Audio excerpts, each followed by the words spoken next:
Hi, I'm Pattu from freefincal. Today, let's take a look at some of the data sources that I use for my investment analysis, and so can you. But before we begin, it's important to understand the terms and conditions of the source, and you should not take the data from them and post the bare data as is onto your own website or even publicly sharing it to many people over email would not be allowed. So you have to be careful with the terms and conditions of the website, and that's something that's up to you. So I have this set that I've made.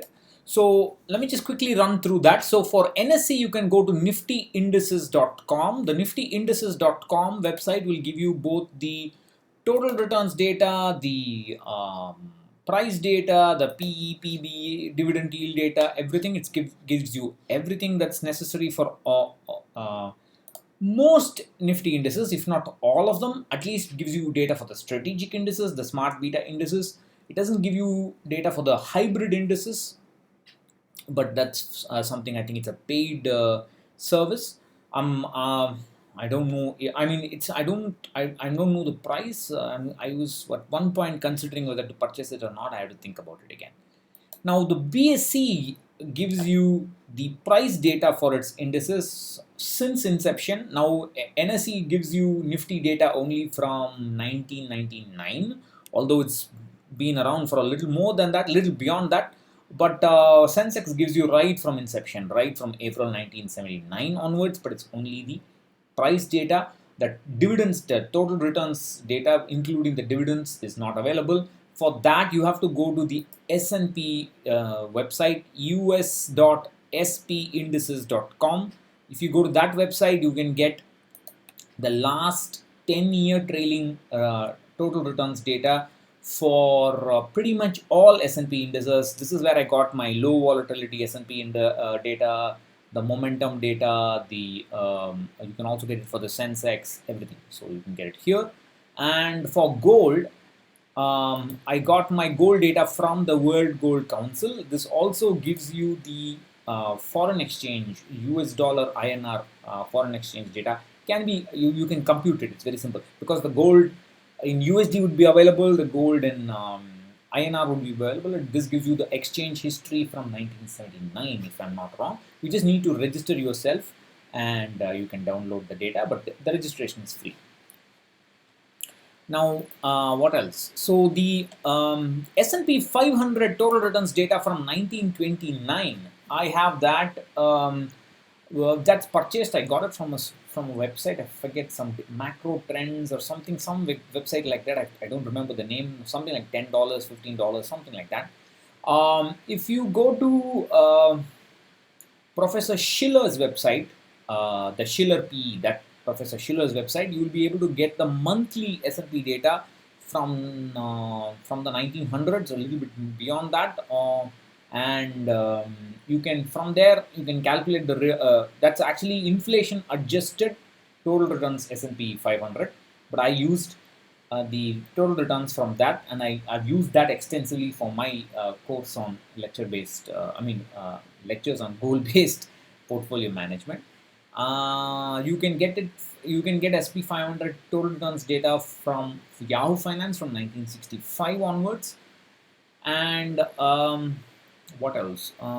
So I use a paid mutual fund analysis software called ACE MF, and I use this for all those. You must have seen the mutual fund reviews. I've seen the asset allocation history and so on, that colorful graphs. I use that tool for this, and that tool also gives me the CRISIL indices, the hybrid indices, and I have also used the data for the IBEX, the long-term gilt index I used recently for the portfolio analysis and so on. I got it from there. It also gives me another plenty of international indices, oil price, whatever that is, and so on. Many things. I've not explored all of it, but it gives you a lot more. So for the mutual fund NAV, that's available only from the 3rd April 2006 from the AMFI. For since inception now, I use ACE MF for every website, but for since inception, you can use the individual AMC website, they should be able to give it. At least some of them do. But for the April 2006 data, you can use any of my free Excel sheets, my Excel mutual fund analysis sheets. You should be able to use the macro and download it, because if you use the link that's available in the AMFI, that will not give you more than 6 months or 1 year or something like that, but you should use the link available in my Excel sheets. And that requires actually a scheme code and the AMC code that has to be built in, that has to be appended to the URL to retrieve the data. I've been able to do that in my Excel sheets. You can get it. I use money control for stock prices, ETF prices. I can't find it. Yeah, it takes the time. So that's money control. You can use that for the historic data from NSE, BSE, and so on. My God, it's just too slow. All right. So you can use that, and excuse me. Sorry.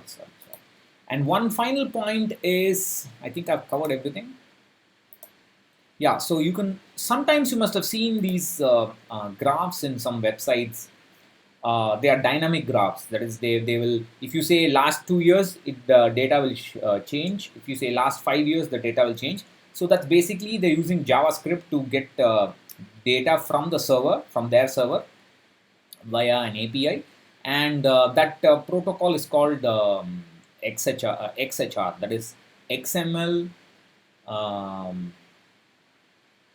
What is that? XML HTTP request, I think that's what it's called. Sometimes you can get the data from the XHR. The data will be in the JSON format. You can get it, but I'm not sure about the legality of it, so I can't show you a demo. But I'll show you in general how to get it from Chrome. If you're not able to get the data from there, from any of these sources. So you have to go to the website you want, and you have to go to right click on inspect, go to the console. Okay, my God, I've made my Mac so slow. Now go to the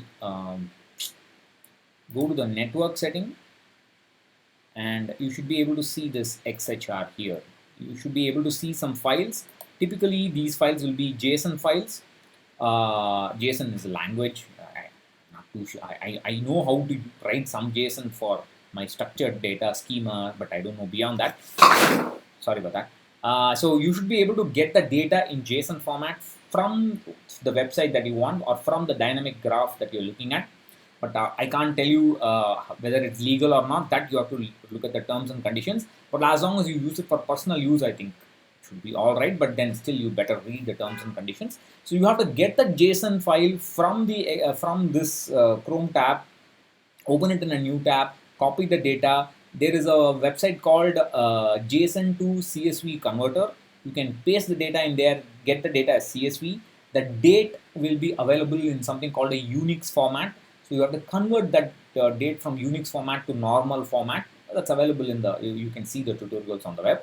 Once you do it, you should be able to use the data for further processing and so on. Sometimes I use it, depends on data availability and so on. So that's the whole gamut of sources that I use for data analysis. If you have any questions or comments, please let me know.